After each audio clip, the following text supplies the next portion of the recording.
আসসালামু আলাইকুম।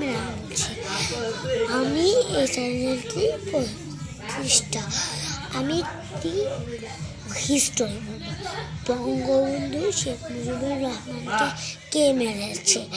বঙ্গবন্ধু ওর মরার আগের দিন রাতে ওর ফুল ফ্যামিলিকে অনেক টেস্টি খাবার একটি লোক দিয়ে গিয়েছিলেন।